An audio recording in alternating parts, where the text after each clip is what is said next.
정부는 모든 국민들의 기대를 저버린 불법적이고 비윤리적인 행태를 발본색원하기 위해 범정부적으로 모든 역량을 모아 대처해 나가겠습니다.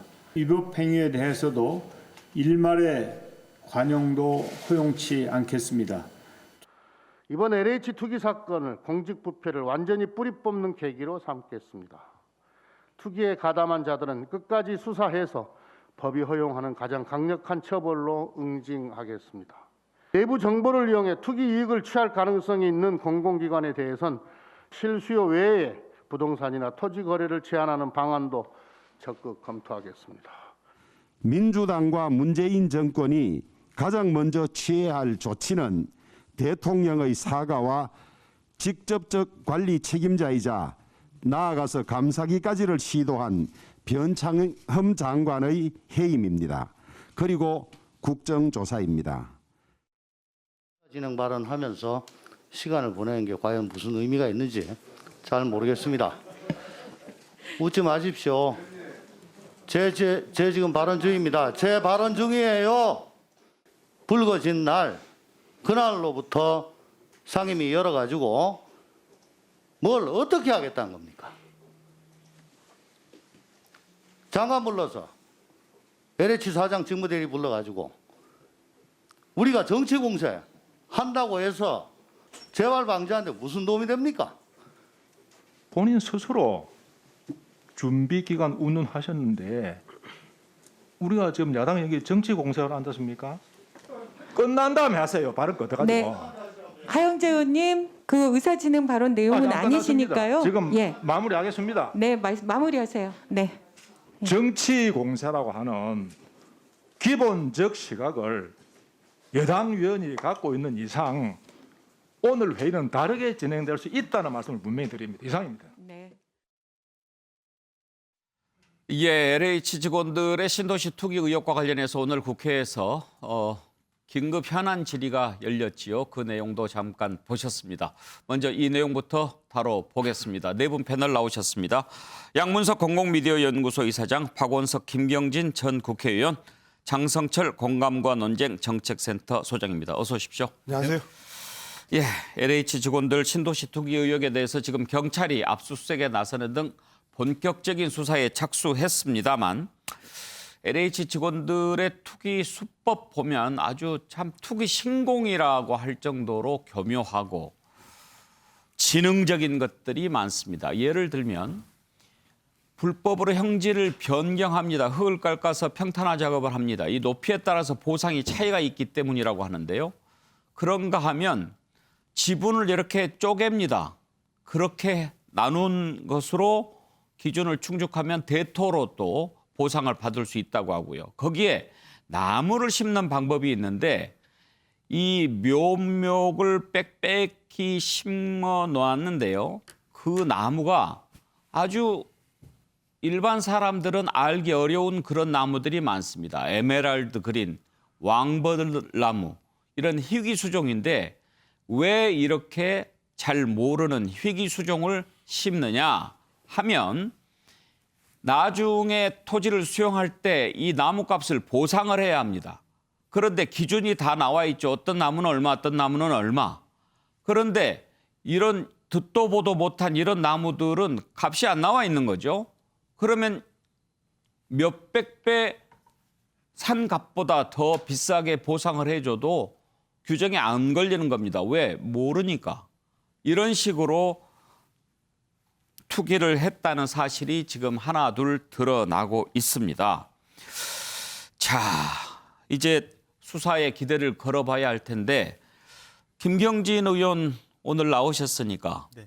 제가 김경진 의원 청문회 버전으로 한번 좀 물어보고 싶어요. 여기만 했을까? 이 사람들만 했을까? 아니겠죠. 여기저기 그렇죠? 많이 예. 했을 거고요. 그래서 아마 전수조사 한다고 했고 뭐 일단 여기가 지금 본인들 명의로 한 게 뭐 열 몇 명이 나왔다고 하니까 뭐 부모 또 자식들 배우자 일단 뭐 그 정도만 가지고 조사를 한다고 하더라도 다른 데서 아마 꽤 많이 나오지 않을까 싶고요. 사실 조금 더 확인을 한다면 이제 가까운 형제자매라든지 뭐 몇 촌 이내까지 해보는 것도 한 방법인 것 같고요. 그리고 며칠 전에 왜 저 윤석열 전 총장이 어느 신문사하고 예. 인터뷰하면서 자신은 옛날에 이제 수사를 할 때 이렇게 땅값이나 보상이 많이 이루어진 주요 어떤 이득이 생긴 토지를 그 토지에 대한 돈을 역산해서 추적하는 방식으로 수사를 했었다고 하는데 그런 과거의 수사 경험도 한번 참고해 볼 만한 것 예. 같아요.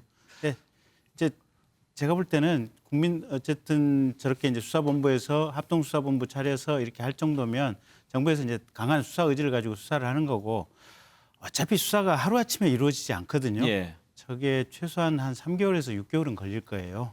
그래서 그 시간 동안은 우리가 저분들 중간중간에 좀 확인하고 수사에 대해서 감시하는 과정은 거쳐야겠지만 근본적으로 수사하는 팀들 믿어주고 또 격려해주고 뭐 이래야 될 필요성이 있지 않나 싶습니다. 일단 맨 처음에 총리실에 이렇게 대통령이 지시를 하지 않았습니까? 네. 그래서 총리실이 먼저 전수조사를 하고 그다음에 이제 수사 착수하게 됐는데 그때 정세균 총리가 속도를 얘기했습니다. 그러니까 정부가 이렇게 먼저 착착착 좀 파악하는 것이 수사 착수하는 것보다 더 빨리 네. 실태를 파악할 수 있다 이렇게 얘기했는데 동의하십니까? 그 말은 맞는 말이에요. 그러니까 일단 지금 사실은 뭐 오늘 다뤄질지 모르겠지만 동의서 안 낸 사람이 지금 국토부 예. 공무원 2명하고 그다음에 LH 직원 11명하고 13명이 지금 동의서를 안 냈다는 거 아니에요, 보면. 근데 동의서 안 낸 경우 말고 동의서 낸 사람들을 가지고 보면 동의서가 있기 때문에 우리가 토지대장이라든지 토지전산망이라든지 이런 것들 마음껏 조회하고 일단 1차 이 기초조사를 할 수 있는 예. 거 아니에요, 이게 보면. 근데 수사로 넘어가면 일단은 동의서를 받을 수도 있지만 기본적으로 압수수색영장을 받는 것이 훨씬 수사에 있어서는 절차가 깔끔하다고 예. 보거든요.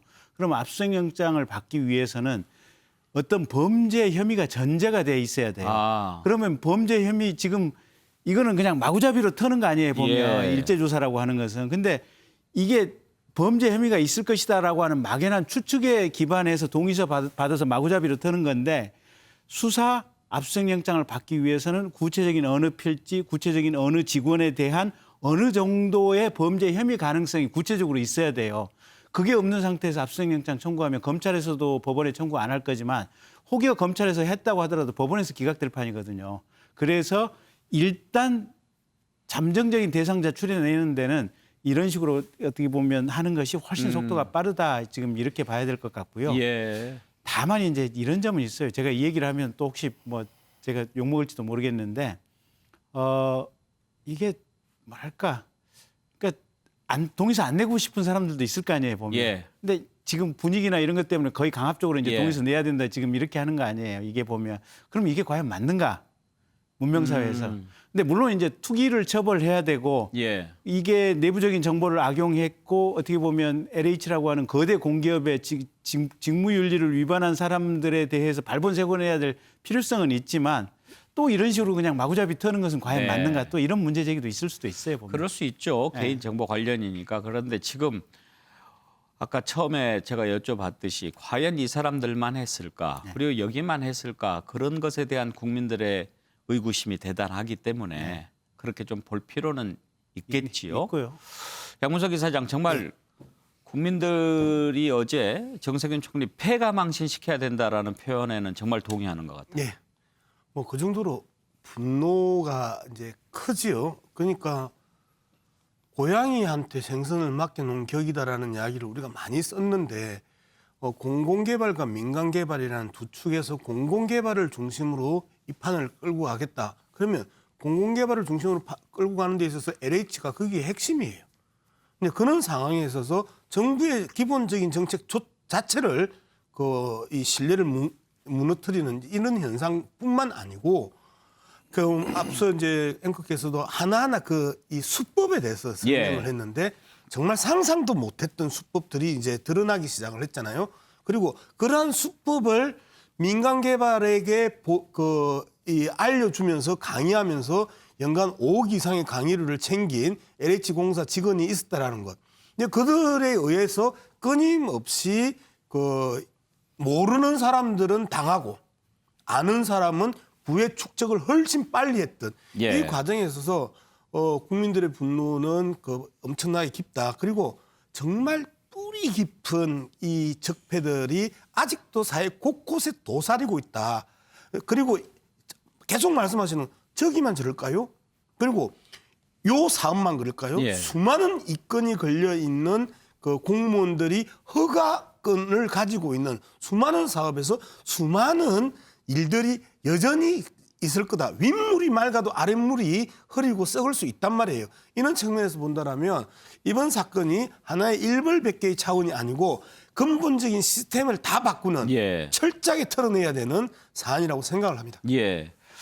박원석 의원 이번에 전문가들이 그런 얘기를 많이 합니다. 프로 냄새가 난다. 아주 정말 선수들이 이렇게 뭐 설계하고 그런 것들이 많이 보인다고 그래요. 그렇죠. 사실은 이 대규모 택지 고발하고 공공 수용이 일어날 때 토지에 대한 보상뿐만 아니라 그 토지 위에 있는 지작물이라고 하거든요. 예. 지작물에 대한 보상을 하는데 예. 그 지작물 보상의 기준을 너무도 잘하는 그런 수법이 동원된 거죠. 그래서 희귀수종, 그것도 예. 속성으로 이 자라는 희귀수종을 갖다 심어놓고 그게 이제 어느 정도 자라면 그 자란 정도에 따라서 가격이 또 달라지거든요.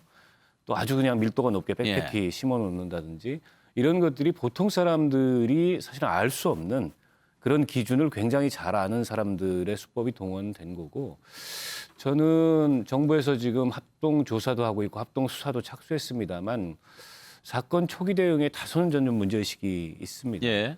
왜 그러냐면 이게 사실은 그 정부 합동 조사단이라는 게 총리실이 주관해서 각 부처가 참여를 하고 있지만 지금 의심을 받는 대상들이거든요. 특히 그중에도 국토부 같은 경우에는 3기 신도시 허가권자입니다. 근데 허가 내준 자에게 조사를 맡기지 않는 건 상식과 같은 일인데 국토부가 주요한 어떤 이 조사 주체로 참여를 하고 있어요. 그것부터 사실은 국민들이 좀 납득하기 어려운 대목이 아니었나 싶고 그리고 아까 이제 효율성 측면에서 조사가 어느 정도 이루어져야 그에 근거해서 수사 탄력을 받는다고 했지만 사실은 그와 무관하게 이루어질 수 있는 압수수색도 분명히 있었는데 지금 일주일이라는 시간을 이제 조사 시간으로 거의 보냈고 근데 이미 뭐 정치적으로 보면 그 조사 결과에 대해서 국민들이 별로 신뢰하지 않을 것 같다는 판단이 들어서 정부의 이제 합동특별수사본부까지 구성이 됐는데 다소는 이런 초기 대응의 미진함이 이 사건에 대해서 어떤 그 조사 결론, 수사 결론이 나오든 국민들의 의구심을 좀 그 시원하게 예. 가시게 하기엔 부족한 거 아니냐. 그래서 앞서도 말씀들이 있었지만 6개 3기 신도시 그 대상 지역과 지금 안산과 과천 8군데를 대상으로 하고 있는데 그거에 그쳐서는 안 된다고 보고요. 대규모 택지 개발이나 혹은 투기 가능성이 있었던 그런 모든 지역으로 대상도 넓히고 저는 기간도 뭐 한정할 필요가 없다고 생각합니다. 2018년 이후에 3기 예. 신도시뿐만이 아니라 그 이전에 뭐 대형 국책사업까지를 포함해서 예. 가능한 모든 의혹에 대해서 수사를 함으로써 확실하게 차제의 이런 그 삐뚤어진 예. 이런 투기와 특권 그리고 국민들이 갖고 있는 의혹에 대해서 정리를 해야 됩니다. 예. 그런데 장성철 소장, 지금 박원석 의원께서는 정말 이번 기회에 2018년 이전에도 다 조사할 필요가 있다 이렇게 이야기하는데 국민의힘에서는 이것을 물타기다 이렇게 보는 것 같아요. 그러니까 왜 박근혜 정권 때인 2013년부터 조사를 하느냐 그런 문제인데 이것도 좀 선호가 바뀐 것 같아요. 지금 여기에 이 사건 관련해서 터진 게 한 10,000명 정도 되는데 2013년까지 올라가면 10만 명 정도 된다고 그래요.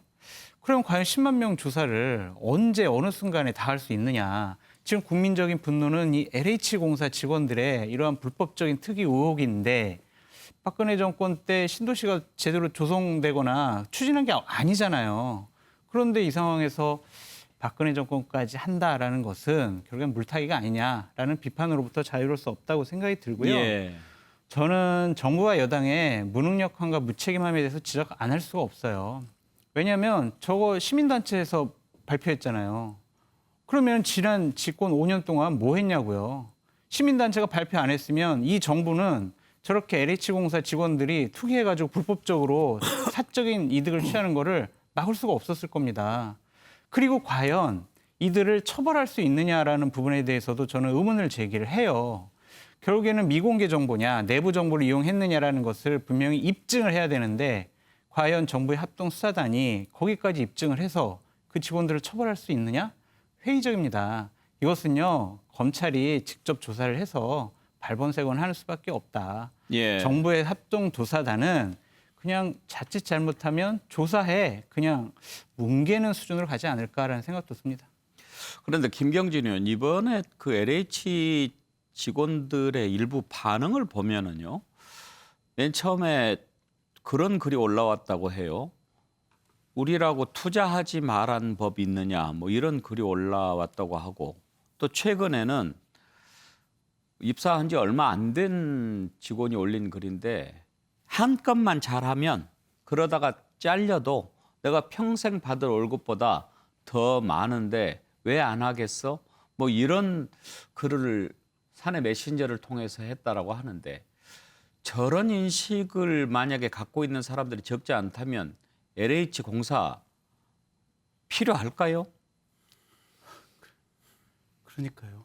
저게 뭐라고 할 얘기가 없어요. 그러니까 기본적인 직무에 관한 직업 윤리가 제로 상태라는 거 아니겠습니까?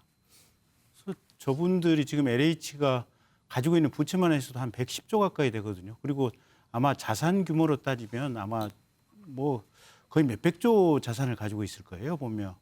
그래서 만만치 않은 거대 공기업인데 저 정도 윤리의식이다. 근데 변창흠 장관 우리 인사청문회 할 때 LH 사장 할 때 뭐 이런저런 얘기들 있었지 않습니까? 자본들 뭐 그 생각도 좀 나고 또 한 가지가 사실은 그거하고 결부될 일인지는 모르겠지만 손혜원 의원 목포에서 개발할 때 그 손혜원 의원이 뭐라고 얘기를 하셨냐면 아니 내가 목포 발전하기 위해서 돈 좀 끌어와서 마중물 역할을 했는데 이게 뭐가 문제냐 그렇게 얘기를 한 거 아니에요 보면. 근데 저처럼 공무원 생활했던 사람들은 아니 머릿속에 좋은 아이디어가 번뜩하고 떠오르고 내 눈이 밝아서 좋은 어떤 계획이 앞으로 보이면 공직자라고 하는 것은 그걸 세상에 널리 큰 소리로 얘기를 해서 그쪽 방향으로 가도록 유도를 해야 되는 것이 공직자지 그걸 자기가 자기 돈으로 직접 넣어서 투자를 하고 개발을 하는 것은 이건 공직으로서 있을 수 없는 일인데 목포 개발을 위해서 마치 정말 모인 것처럼 이렇게 얘기를 했었잖아요 보면. 그러니까 그런 것들이 우리 사회 전반적으로 보면 이게 자기의 직업과 그 직업에 기본적으로 따르는 직업 윤리가 무엇인가. 예. 그제 원희룡 지사가 뭐 저기 페이스북에 썼다고 하는 글도 보면 비슷한 얘기들이 나와 있거든요. 그래서 그런 점이 정말 근본으로 돌아가야 될 필요성이 좀 있지 않나 싶습니다. 예. 지금 상황이 이런데도 LH 사장을 지냈던 변창흠 국토부 장관은 초반에 직원들이 투기하려고 그러지는 않았을 거다. 그냥 사놨는데 거기가 개발이 되기로 된 것일 것이다. 이런 얘기를 해서 정말 공분을 자아냈죠. 오늘 국토위원회 긴급 현안 질의 출석해서 사과했는데요. 변창흠 장관 문제 한번 다뤄보겠습니다.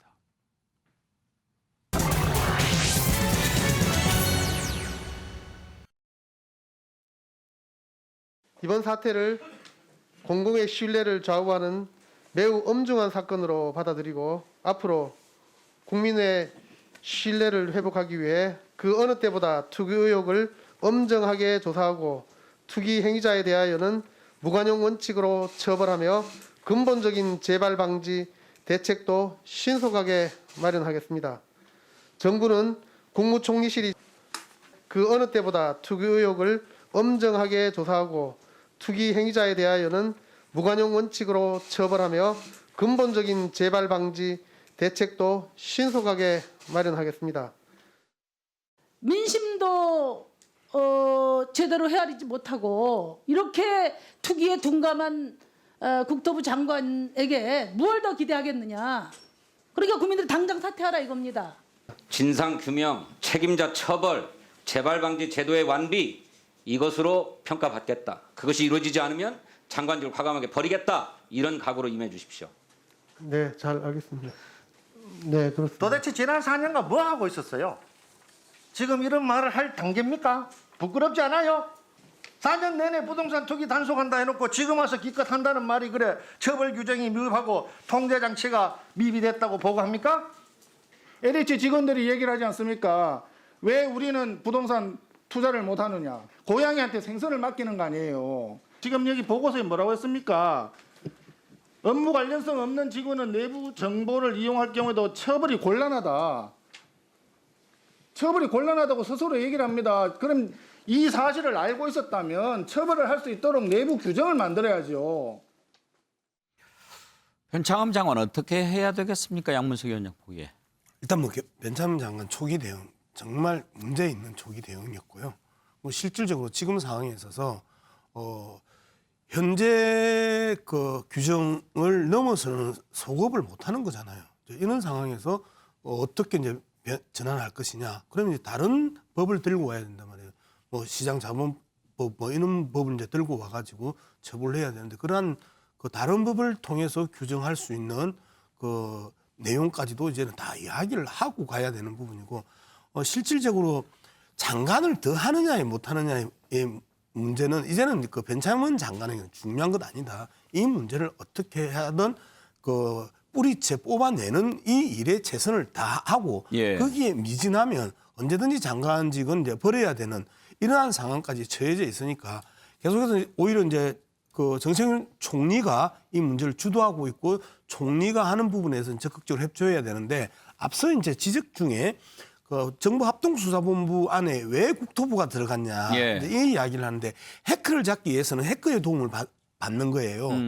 그러면 실질적으로 아까 우리가 이야기했던 뭐 묘목이나 쪼개기나 이러한 부분들은 그 안에서 정확하게 그 투기꾼들이 어떻게 하는지 아는 전문가가 들어와야 정확하게 그걸 또 밝혀낼 수 있으니까 국토부의 전문가들이 들어가는 건 너무 당연하다라는 부분인데 국토부가 들어가서 또다시 합수본 자체도 뭐 이 생선을 고양이한테 맡기는 거 아니냐라는 의혹으로 보는 거는 과하다 생각합니다. 박원석 의원 아까 심상정 의원이 사퇴를 촉구하는 발언을 했는데 혹시 정의당 당론입니까? 네. 저희는 뭐 변창흠 장관이 더 이상 직무 수행이나 이 사건을 맡아서 주무장관으로서 역할을 하기 어렵다고 보고요. 그러니까 이제 불이 났는데 그 불난 집에 부채질한 사람한테 불 끄라 그런 얘기하고 똑같은 거예요. 사실은 변창흠 장관의 아무런 조사도 없고 현장도 나가보지 않고서 우리 직원들이 그럴 리가 없다 한 발언들이 국민의 분노에 어떻게 보면 굉장히 더 그 부추기는 역할을 분노를 부추기는 역할을 했단 말이죠. 오늘 국회에 나와서도 뭐 제대로 된 답변을 못하고 거의 영혼 없는 답변만 하다 들어갔는데 저 상태에서 변창흠 장관이 어떤 역할을 맡든 간에 이 조사 결과에 대해서 국민들이 신뢰할 수 있겠는가. 이건 좀 정치적 판단이 필요한 영역이라고 보고 이게 이제 1, 2기 신도시에 선례가 있습니다. 당시에도 그런 공무원들이나 또 정관계 인사들이 개입된 대규모 미공개 정보를 이용한 그 투기가 있어서 검찰이 대대적인 그 검경 합동수사단이 나서서 수백 명을 구속시켰던 전례가 있어요. 그 얘기는 뭐냐면 3기 신도시 발표를 앞두고서 충분히 예방할 수 있었던 사태였다는 겁니다.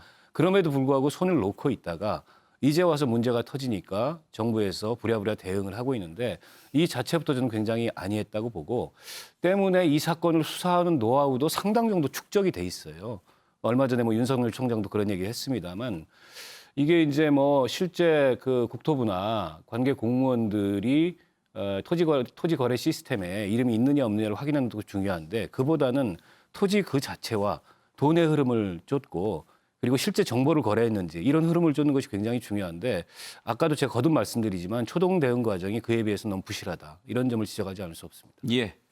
변창흠 장관이 또 어떤 선택을 할지도 지켜볼 대목입니다. 다음으로 넘어가죠.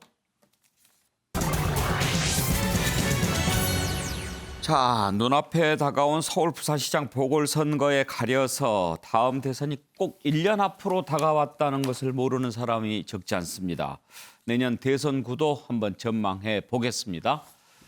자, 가장 큰 관심은 과연 윤석열 변수가 최대 변수가 될 것인가 하는 건데요. 최근 여론조사 보면 단연 1위로 지지율이 수직 상승한 것을 알 수 있습니다. 한국사회여론연구소에서 조사한 것은 32.4%, 리얼미터는 28.3%로 다른 후보를 훨씬 앞세우고 1위를 차지한 것으로 그렇게 조사가 됐습니다. 자, 이재명 지사가 그동안 1위를 달렸는데 이재명 지사와 오차 범위를 넘어서는 선두 과연 윤석열 전 총장 언제쯤 정계 진입을 하게 될 것인가 1년을 앞두고 최대 변수 가운데 하나가 되고 있습니다. 자, 먼저 이 내용부터 한번 살펴보죠. 김경진 의원, 윤석열 전 총장 정치하겠지요? 언제쯤 몸을 풀 것 같습니까? 일단 재보궐선거는 끝나야 뭔가 조그마한 미동이라도 있지 않겠습니까? 그래서 그 전에는 물밑에서 본인이 알고 있는 또는 뭐 이렇게 저렇게 연결되는 정치 유력인들하고 아마 물밑에서 만남 가지고 예. 뭐 이런저런 생각과 의견을 교환하는 그런 과정이 최소한 재보궐선거까지는 있을 것이다. 그리고 나서 아마 적정한 시간 아마 선택이 있을 것이고 또 뭐 창당이냐 또 아니면 기존의 뭐 보수 야당으로 입당하느냐 그런 부분도 어떻게 보면 재보궐선거하고 또 일정 정도 연결이 될 가능성도 있어 보이고요. 그래서 최소한 재보궐선거까지는 아마 침묵을 가지고 정중동의 시간이 될 것이다. 저는 그렇게 예상합니다. 윤석열 총장이 사퇴하기 전에 이렇게 신문 인터뷰하고 또 대구 가서 이렇게 얘기하고 뭐 이런 일련의 과정들 보면 정말 어떤 전문가의 훈수, 코치가 있는 것 같다 이렇게 보는 시각이 많거든요. 혹시 들은 얘기 있어요? 별로 그런 것 같지 않은데요. 그래요? 예. 신문 인터뷰도 사실은 그러니까 이제 이건 가상 시뮬레이션인데 제가 가령 윤석열 입장에 있었다라고 한다면 저 같으면 뭐 한 일주일 정도의 텀을 두고 신문 인터뷰를 한 서너 군데 정도 이렇게 더 하게 되면 그 이슈 자체가 계속해서 좀 뜨거워질 수 있는 뭐 상황도 될 수 있을 거 아니겠습니까? 근데 별로 그 국민일보 한 번 하고 중앙일보에 대해서는 물어보니까 이제 어떻게 보면 답변하는 형태 뭐 리스폰스 인터뷰 준 인터뷰 한 번 하고 그냥 끝났었고 듣기로 퇴임하는 것도 사실은 대구 가기 한 4, 5일 전쯤 결심을 했다는 것 같아요. 보니까 그러니까 그렇게 퇴임 결심이 길게 오래전부터 계획이 됐었던 것도 아닌 것 같고 그래서 그냥 결심하고 대구 한번 마지막 남은 고검 한 군데 갔다 오고 그냥 급작스럽게 이루어졌고 이런 과정을 보면 아마 그러니까 가장 그 퇴임 결심의 결정적인 게 그때 중수청 설치 문제가 한참 뜨거운 감자가 됐을 때 중간에 속도 조절을 하냐 마냐라는 논란이 이제 얘기들이 여권 안에서 나왔었는데 그때 아마 유영민 실장이나 여권 내부에서도 속도 조절 없다 그런 발언을 했었던 때가 있었는데 그 즈음에서 아 이건 사퇴해야겠다라고 아마 마음을 먹었다는 것 같고요. 그런 걸 보면 그게 그렇게 사전에 누군가를 만나서 길게 기획되고 그런 성격은 전혀 아닌 것 같습니다. 장성철 소장 어떻게 보세요? 지금 윤석열, 이재명, 이낙연 이렇게 3자 구도 현재 가고 있지 않습니까? 당분간 이 구도가 계속 갈 것 같습니까? 어쩔 수 없이 갈 수밖에 없을 것 같다는 생각이 듭니다. 야권에 뚜렷하게 좀 대안으로 윤석열 총장 이외에 대안으로 뭐 드러나는 부각되는 그런 분들이 없어요.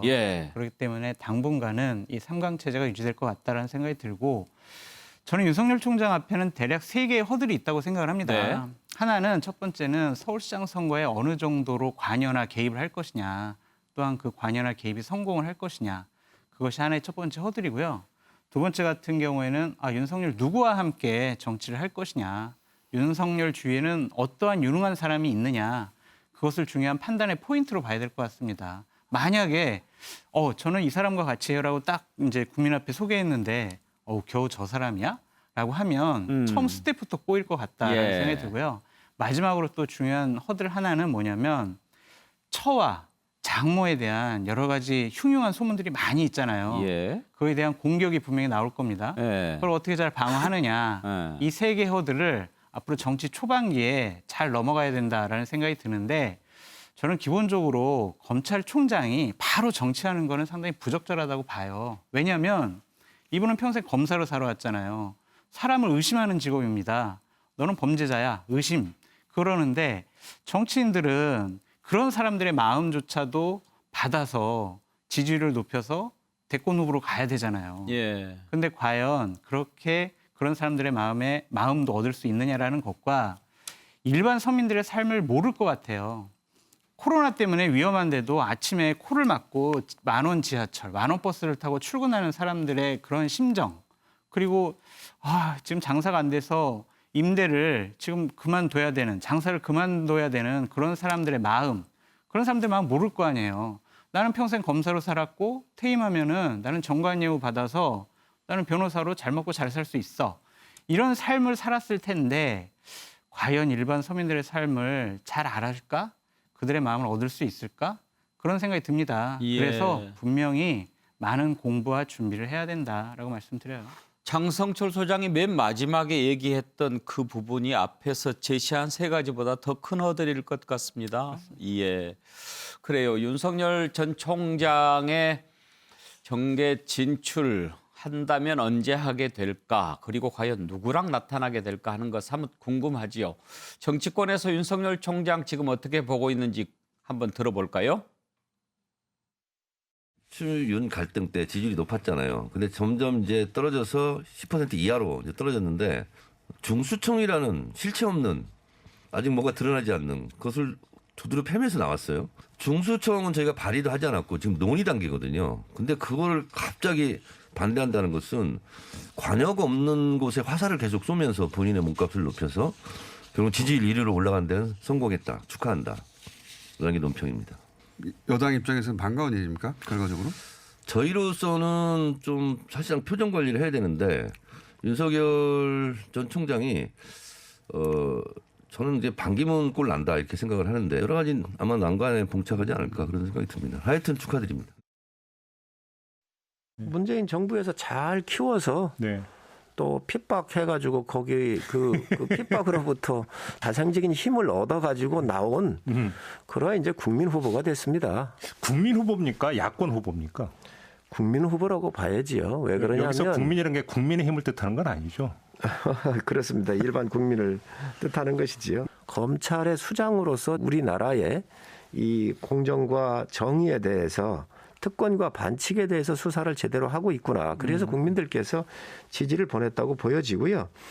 눈칫밥 먹고 큰 사람들이 큰 인물 납니다. 김종인 위원장하고 윤석열 아마 본인도 어느 정도 이대로는 안 되겠다는 생각에 이제 사표를 던진 것 아니겠습니까? 그래서 그 다음 행보는 본인이 말한 것을 지키는 그런 행보를 하시지 않을까. 그리고 그것이 결국은 야권의 정권 교체에 도움이 되는 그런 방향으로 움직이시지 않을까 생각합니다.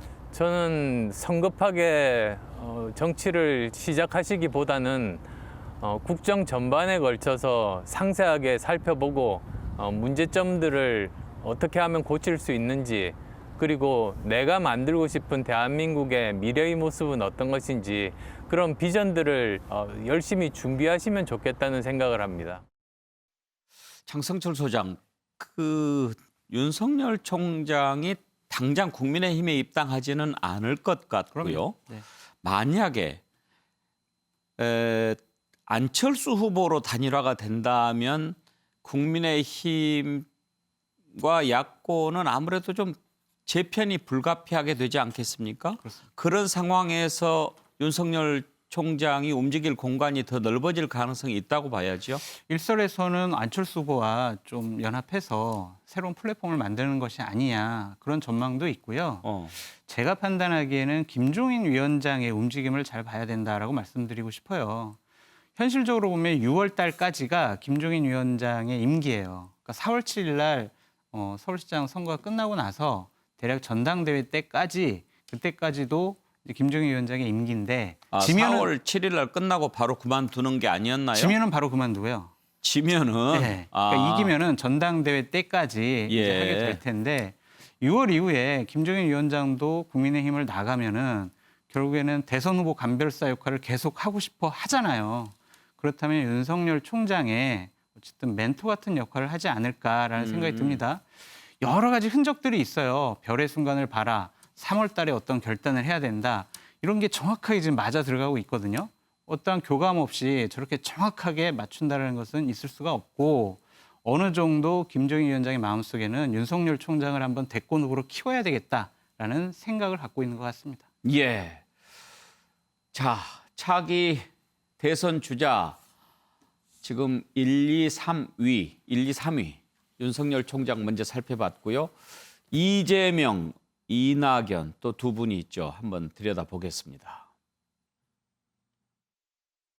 이게 뭐 지지율이라고 하는 게 바람 같은 것이어서 뭐 언제 또 갈지 모르는 것이 아니겠습니까? 그래서 저는 열심히 제게 맡겨진 도정 열심히 하도록 하겠습니다. 윤 총장 입장에서 뭐 어떤 일을 하실지는 잘 모르겠습니다만 이제 일반적인 예측으로 보면 당연히 정치를 하실 것이고요. 다만 구태 정치 하지 마시고 잘하기 경쟁 같은 좀 미래지향적인 정치를 해주시면 우리 국민들에게도 국가에도 또 본인에게도 도움이 되지 않을까 생각합니다. 오늘 저는 더불어민주당 대표에서 물러납니다. 작년 8월 29일 대표에 선출된 지 192일 만입니다.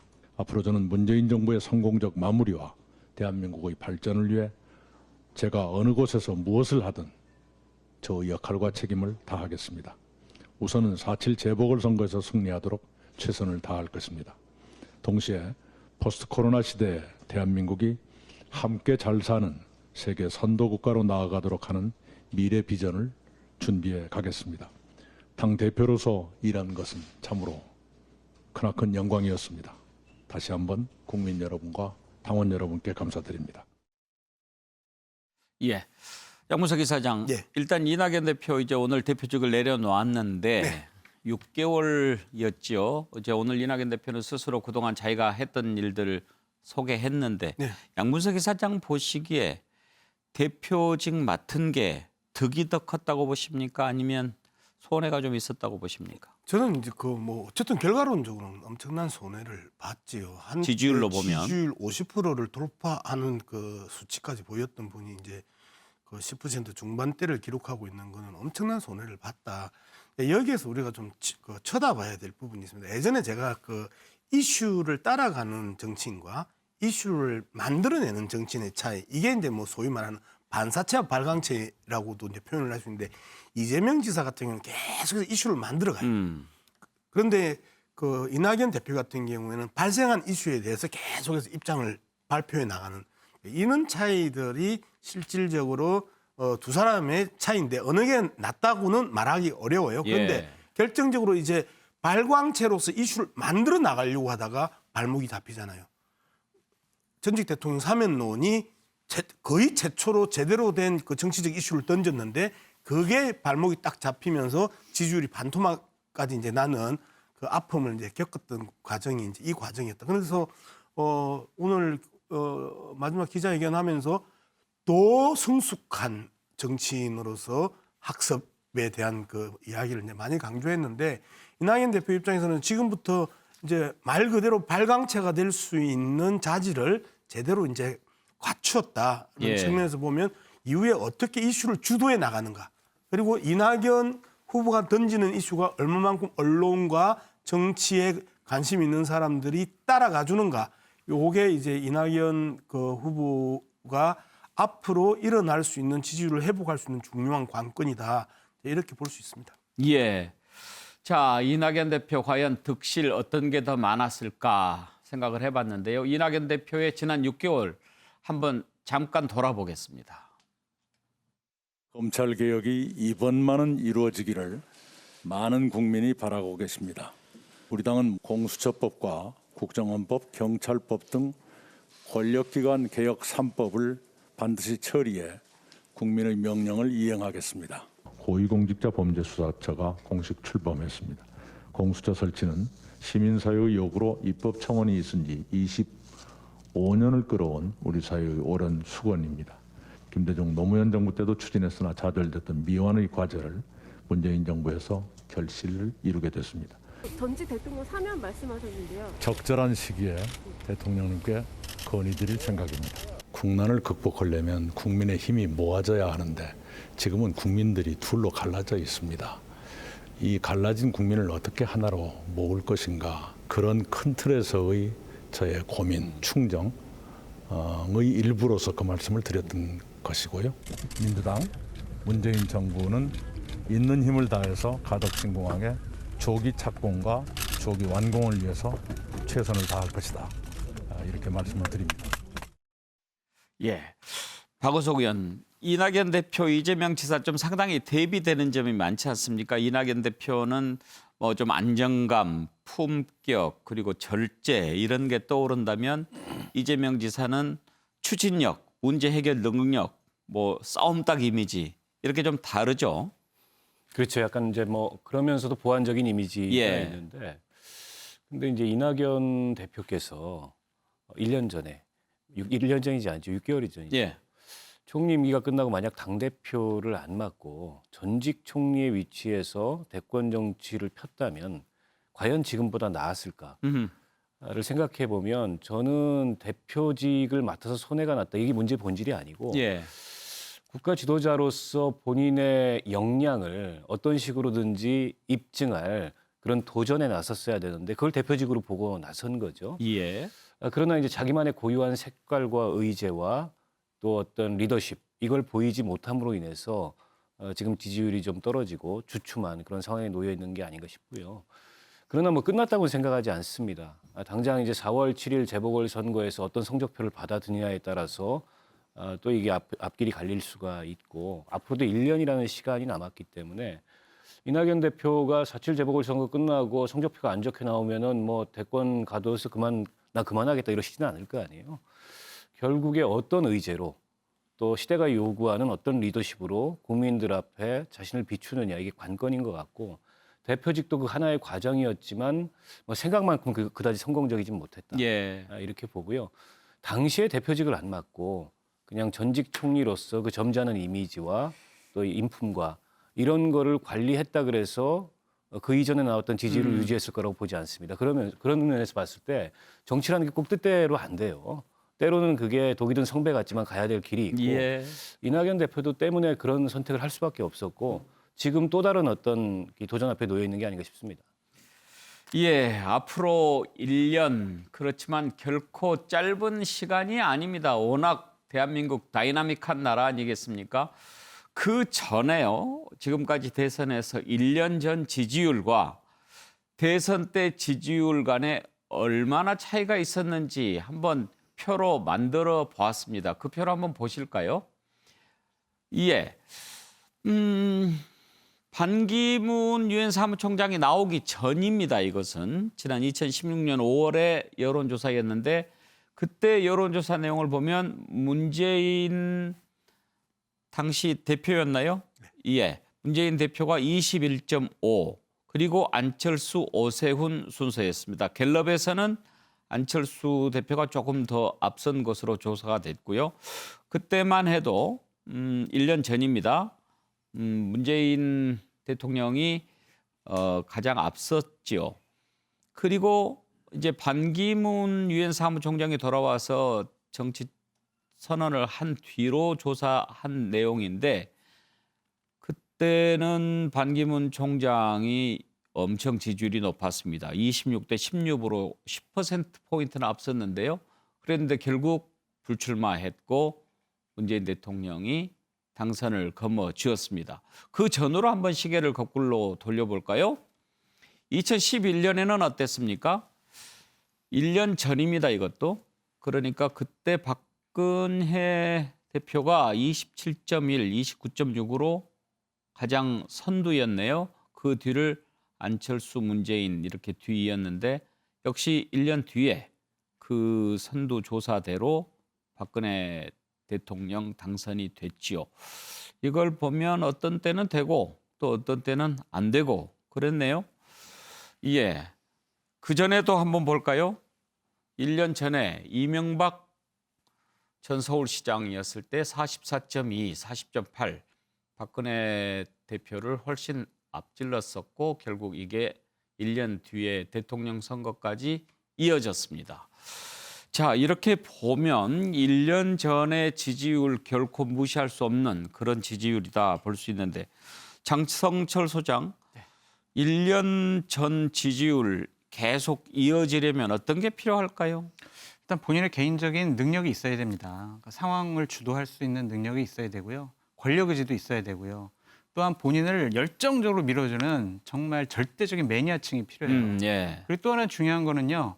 언제든지 내가 가면은 내 편을 들어줄 수 있는 확고한 지역적인 기반이 필요합니다.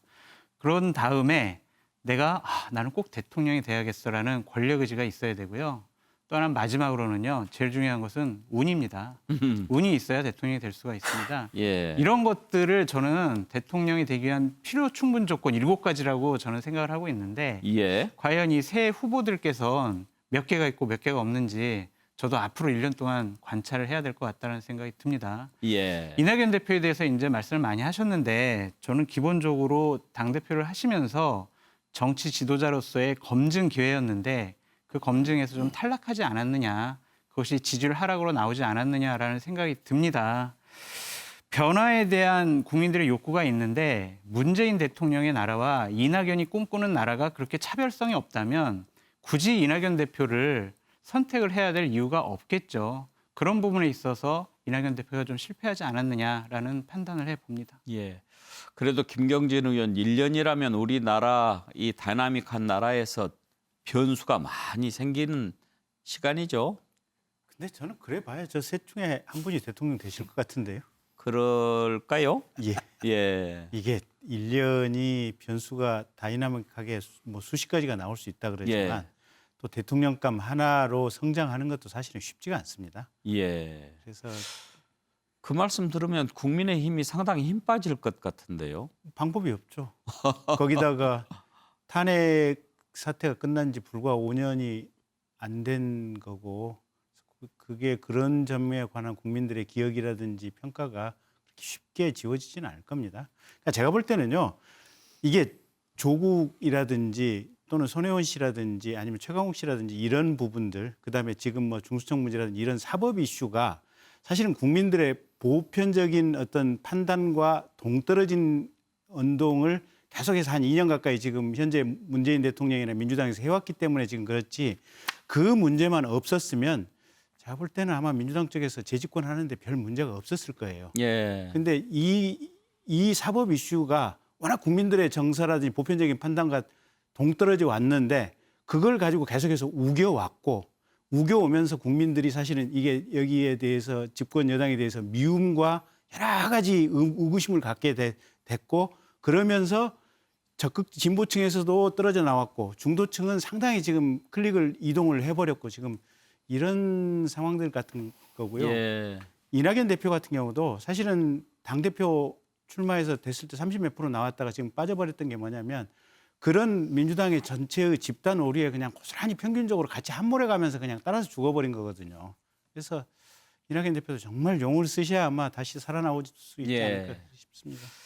짧게 박원석 의원한테 이거 한 가지 좀 여쭤보고 싶은데 이번 서울시장 보궐선거 결과, 그러니까 서울 부산시장 그게 대선 후보들에게 미치는 영향을 혹시 어떻게 볼 수 있을까요? 저는 굉장히 클 거라고 봅니다. 그러니까 선거가 1년밖에 남지 않았는데 개별 후보에게 미치는 영향이라기보다 선거 구도에 미치는 영향이 크겠죠. 만약에 이번에 양 선거에서 여당이 다친다라고 하면 대통령 레임덕과 함께 급격하게 대선 국면의 추가, 지금까지 민주당이 굉장히 유리한 국면인데 이동을 하게 될 거고 힘 빠지는 일들이 앞으로 계속 생겨날 가능성이 높고 부산은 모르겠지만 서울이라도 이긴다 하면은 다시 좀 여당이 전열을 추스리면서 여러 가지 지금 악재들이 있는데 이 악재들을 정비하고 조금 더 유리한 고지에서 대선 그 레이스를 치러볼 수 있는데 그만큼 이게 구도에 미치는 영향이 크기 때문에 여야가 모두 사활을 걸고 있는 게 아닌가 싶습니다. 예. 자, 그러면 끝으로 서울시장 야권 후보 단일화 한번 짚어보도록 하겠습니다. 자, 야권 최종 후보는 과연 누가 될까요? 오세훈 후보, 안철수 후보 간의 단일화 실무 협상이 오늘 본격적으로 시작이 됐다고 하는데요. 일단 번호를 어떻게 기호 뭐 이런 논란도 있었고요. 어떤 식으로 여론조사를 할 것인가 이런 문제들 좀 합의를 해야 되겠죠. 현재 상황으로 보면 안철수 후보가 조금 빨리 하자 이렇게 서두르는 분위기이고 오세훈 후보는 조금 시간을 끌려고 하는 그런 분위기가 느껴지기는 합니다만 관련된 녹취를 좀 들어보죠.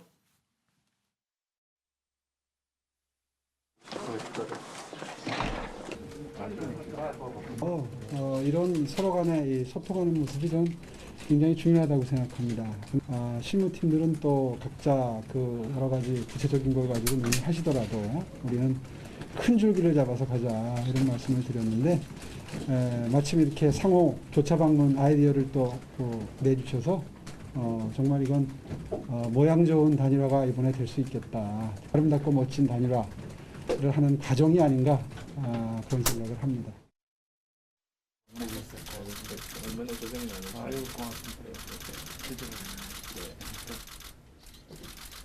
앞으로 후보 등록일까지 여러 가지 과정들이 있겠습니다만 그 후보 단일화 과정이 원활하게 이루어질 수 있도록 또 많은 역할 도움 부탁드리고 싶습니다.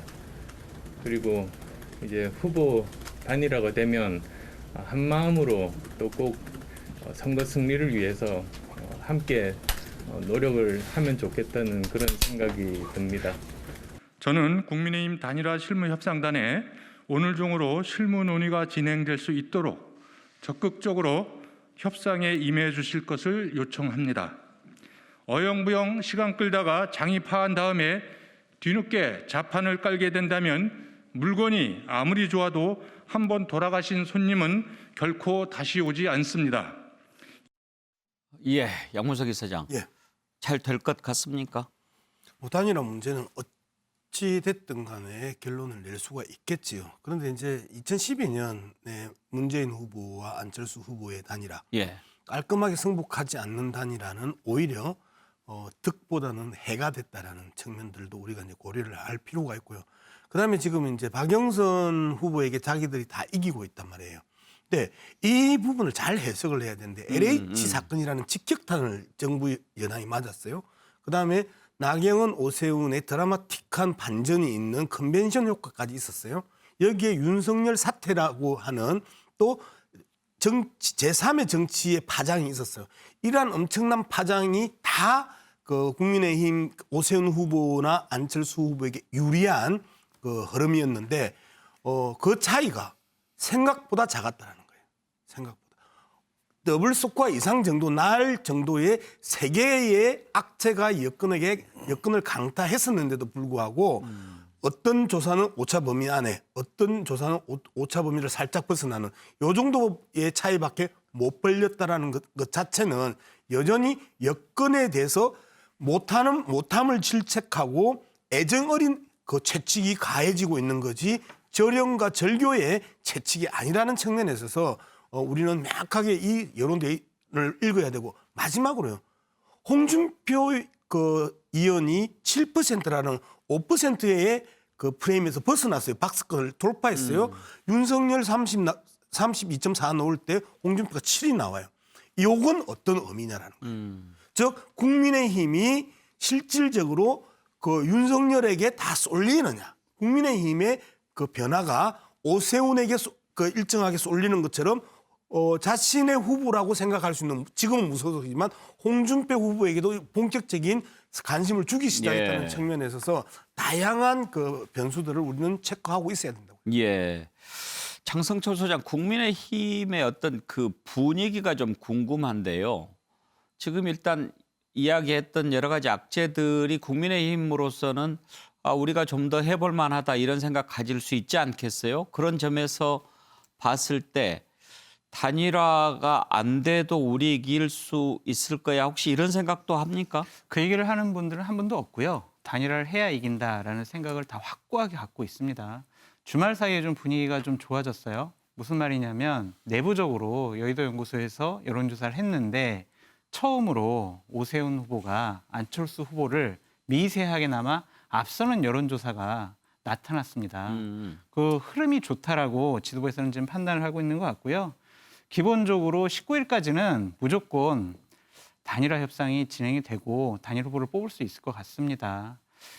세부적으로 룰 같은 경우에 상당히 신경전을 벌일 건 없을 것 같고요. 결국에는 여론조사 문항이 핵심 쟁점이 될 것 같은데 제가 예측해 보기로는 본선 경쟁력 50%, 후보 적합도 50% 이것을 한 두 개의 여론조사 기관에서 조사를 해서 합산을 해서 최종 후보를 선출하게 될 것 같다라는 생각이 듭니다. 지금 후보 적합도하고 본선 경쟁력. 본선 양자 대결로 경쟁력인데 해가지고요. 후보 적합도는 오세훈 후보가 네. 그러니까 국민의힘 측이 네. 그리고 본선 경쟁력은 국민의당 측이 맞습니다. 지금 요구하는 것이죠. 네. 그러니까 그걸 두 개 다 같이 하자. 네, 절충해서 두 번 하자. 네, 아니 두 번 하는 게 아니라요. 한 여론조사에서 예. 그걸 50%로 잡고 나머지를 또 50%를 그 여론조사로 잡는 거죠. 같이 하는 거죠, 여론조사를 그냥 이렇게. 한 번만 하자는데 합의를 합니까? 아니, 근데 여론조사를? 두 번을 하고요. 두 개 기관에서 한 번씩 해서 두 번을 하게 됩니다. 예. 그렇게 해서 결정하자. 네. 그런 것에 거의 합의가 되는 분위기입니까? 최종적으로 보면은 그냥 끝까지 이제 협상을 하다가 알겠습니다. 좋아 이것까지는 괜찮아라고 할 것 같아요. 예. 오늘 뉴스아이들은 여기까지 하겠습니다.